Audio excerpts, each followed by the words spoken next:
experiment designed to help 20 million women carry out their new responsibility as voters. It encouraged them to use their new power to shape public policy.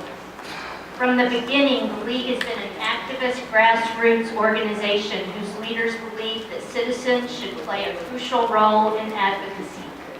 It was then and is now nonpartisan. The founders believed that maintaining a nonpartisan stance would protect the fledgling organization from becoming mired in the party politics of the day. However, League members were and are encouraged to be educated about the issues and take an active interest in government concerns. The League's work has evolved from efforts to gain and foster women's suffrage to ensure that all eligible voters have the opportunity and the information they need to exercise their right to vote. The mission is to advocate for a free, fair, and accessible electoral system with nonpartisan access to candidates' positions on the issues. The League is well known and respected for its voter registration drives, candidate debates, and forums, which Jeannie Lewis, Jeannie, would you stand up?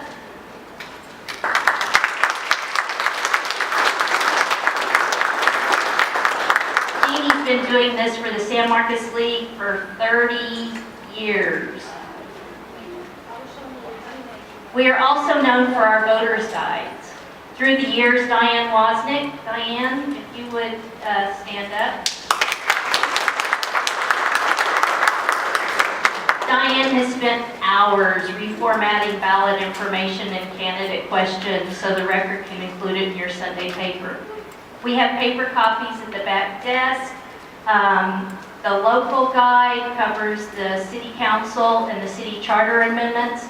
The state guide covers the constitutional amendment, so you'll want to get one of each.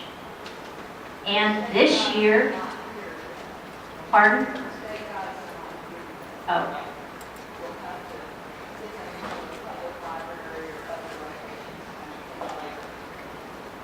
They'll be in the public library tomorrow or the next day. But if you don't get the paper one, the League of Women Voters Hays County now has Vote 411 up and running, thanks to Jan Rudnicki. And Jan, if you would stand. Jan has spent countless hours entering map coordinates as well as ballot content into Vote 411, so you can preview your ballot and candidate questions online. If you have not visited the Vote 411.org website, I urge you to do so. It is easy to use. You just type in your address and up pops all you need to know. Your precinct location, a ballot preview, as well as information on the candidates and their answers to several relevant questions. At some point in time, due to the expense of publishing the printed voter's guide, we hope to move to just the electronic version.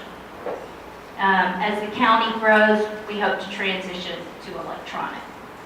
We have bookmarks with the Vote 411 address and the early voting sites back there. The late Barbara C. Jordan said, "Let each person do his or her part. If one citizen is unwilling to participate, all of us are going to suffer. For the American dream, though it is shared by all of us, is realized in each one of us." Being willing to be a candidate for public office and serving one's community is commendable. Thank you to all the candidates for your willingness to serve. And to you in the audience, voting is the most powerful way to have your voice heard, and it is the core of our democracy. So thank you for coming tonight. In closing, I will remind the audience that we support civil discourse. Through discussion comes good policy. Let's keep the focus on policy and off personality tonight. Our moderator for this evening is Kayleen Ray. Kayleen is a retired attorney She's a seasoned moderator and a longtime league member, and so now I hope you will join me in welcoming Kaylee.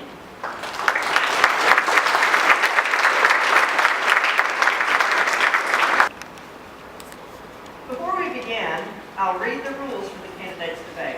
These rules have been provided to all of the debate participants. Introductory remarks. Candidates for each position will be presented together in ballot order. At the beginning of the debate, each candidate will have an opportunity to speak for 3 minutes, and this time should be used for the introduction and to address the issues. Timekeepers will hold up cards showing the countdown of time.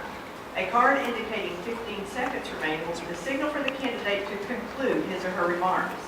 When the time has elapsed, the timekeeper will hold up a stop card indicating that the time has ended. Candidates should then conclude their sentence at that point. There will be no substitute speakers. If a candidate is unable to attend the debate, he or she may submit a statement to be read by the moderator. The same 3-minute time limit will apply to the written statement. The moderator will stop reading when the time is ended. Debate. The moderator will direct a question prepared by the league to the candidates in rotating order. Each candidate will have 1 minute to answer the question. The candidate to whom the question was first directed will have 30 seconds to rebut. Each candidate will have equal chances to answer first and then give rebuttal. Audience questions. At the conclusion of the debate, the league debate portion for each race, questions may come directly from the audience. Questioners must approach the podium, and that's the podium over here, and be recognized by the moderator. Questioners must identify themselves prior to asking a question. Questioners may direct their questions to any or all of the candidates. Questions must not include personal attacks against any candidates, but should stick to the issues.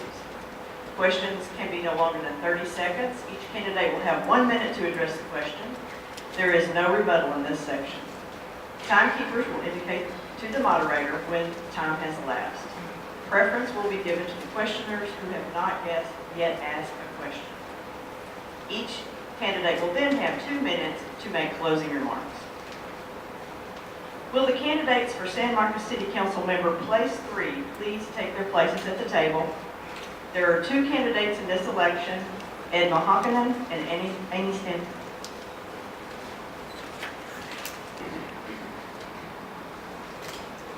We're ready, and we'll begin with introductions. Each of you will have 3 minutes to make your introduction. We'll begin with Mr. Mahakanen. Thank you very much. Thank you all very much for being here tonight. Appreciate such a large number of people. Also, thanks very much to the League of Women Voters for their sponsorship of this debate, and always for the voter guide. I don't know what I would do without it, especially for the proposed city charter amendments and the state constitutional amendments. The City Council has been through a lot this last year. We were able to appoint a very good city manager, Mr. Libreras, and we